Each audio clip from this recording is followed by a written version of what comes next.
Group సంస్థల అధినేత రామోజీరావు వారసత్వాన్ని ప్రతి జర్నలిస్టు తీసుకోవాలని డిప్యూటీ సీఎం పవన్ కళ్యాణ్ అన్నారు. ఆయన మాటల్లో జర్నలిజం విలువలే కనిపించేవని చెప్పారు. విజయవాడలోని కానూరులో రామోజీ సంస్మరణ సభలో పవన్ మాట్లాడారు.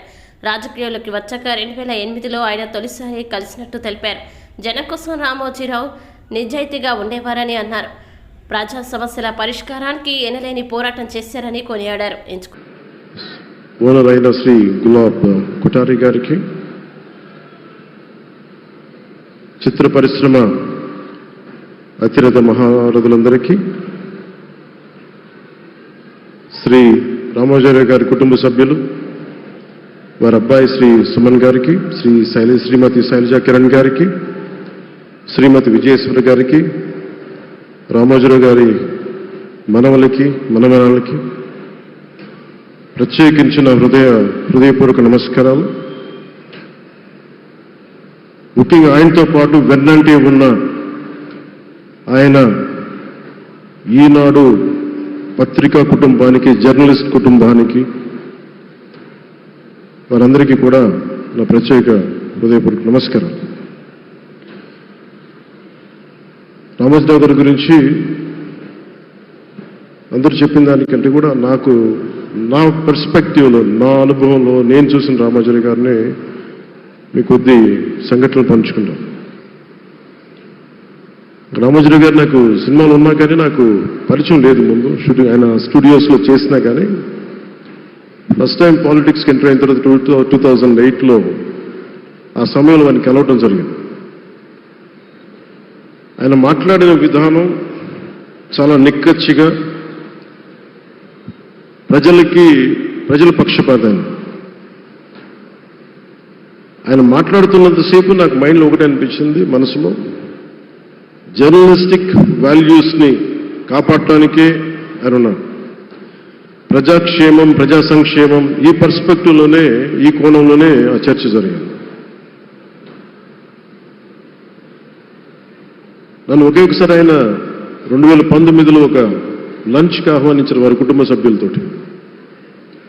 ఆ రోజు ఆయన మాట్లాడింది దేశ పరిస్థితులు, ముఖ్యంగా పత్రికా స్వేచ్ఛ గురించి,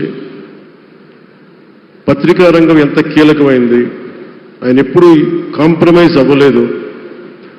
ఒక విషయం చెప్పాలి అంటే అది తనకు తెలిసిన వారు అవ్వచ్చు, తన సన్నిహితులు అవ్వచ్చు, స్నేహితులు అవ్వచ్చు, కుటుంబ సభ్యులు అవ్వచ్చు, జనం కోసం వచ్చేటప్పటికి నిష్పక్షపాతంగా చాలా నిర్దాక్షిణ్యంగా ఉంటుంది ఆయన ఆలోచన పరిధి. అదే ఆయన ఈనాడు పేపర్లో రిఫ్లెక్ట్ అవుతుంది. నేను చాలాసార్లు అనుకునేవాడిని, ఒక వ్యక్తికి ఇంత, ఆయన ఆ రోజు లంచ్ తర్వాత కూర్చున్నప్పుడు ఆయన మాట్లాడుతుంటే ఆయన వేదన నేను చూశాను. ఆయన నలిగిపోతున్నారు. నిజంగా పత్రికా స్వేచ్ఛ ఎంత అవసరం దేశానికి, ప్రజాస్వామ్యానికి ఎంత కీలకమైంది అది ఆయన చెప్తుంటే ఆయన ఆవేదన నాకు అర్థమైంది.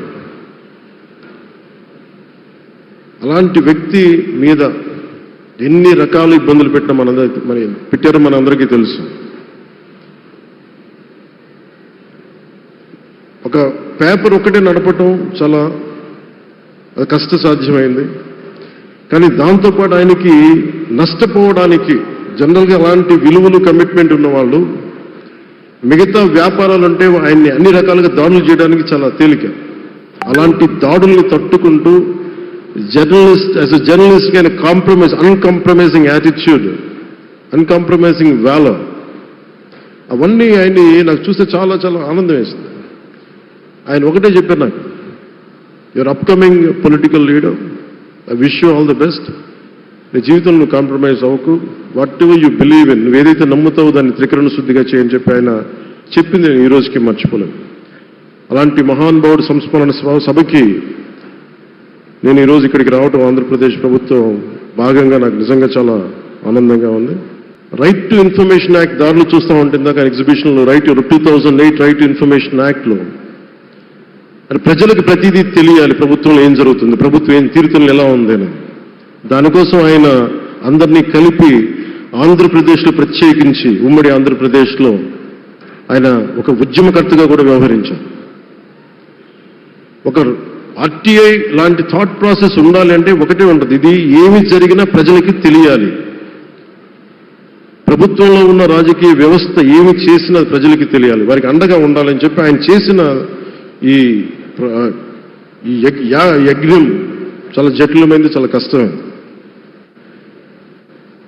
పత్రికా రంగంలో విస్తరించిందే కాకుండా సినిమా నిర్మాణ రంగంలో కానీ, స్టూడియోస్ కానీ, పోర్ట్లియర్గా కానీ ఇవన్నీ చాలా చేసి ఉండొచ్చు. కానీ ఆయన క్రక్స్ ఆఫ్ రామోజీరావు గారిది మోస్ట్ ఇన్స్పిరేషనల్ జర్నలిస్ట్.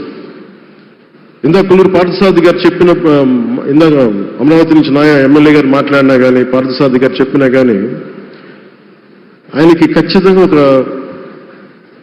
విగ్రహం పెట్టాలని. ఎందుకంటే జర్నలిస్ట్ విలువల్ని కాపాడి ఆయన ఎందుకు ఇన్స్పిరేషన్ అంటే ఎన్ని కష్ట నష్టాలు వచ్చినా, ఒక జర్నలిస్ట్గా ఉండటం వేరే, ఒక పత్రికాధిపతిగా ఉండి అన్ని ఒడిదుడుకులు ఎదుర్కొని ఆయన కుటుంబాన్నంతా బెదిరించినా కానీ, ఏమి చేసినా కానీ జనరల్గా కుటుంబ సభ్యులు కష్టం వస్తే నలిగిపోతాం. కానీ అది కూడా దాటుకొని నేను నా జర్నలిస్ట్ వాల్యూస్ నేను కాంప్రమైజ్ అవ్వను, ఏదైతే జరగనని చెప్పి ఆయన కూర్చోబెట్టి at the cost of his family members also he vent ahead and uphold the journalistic values.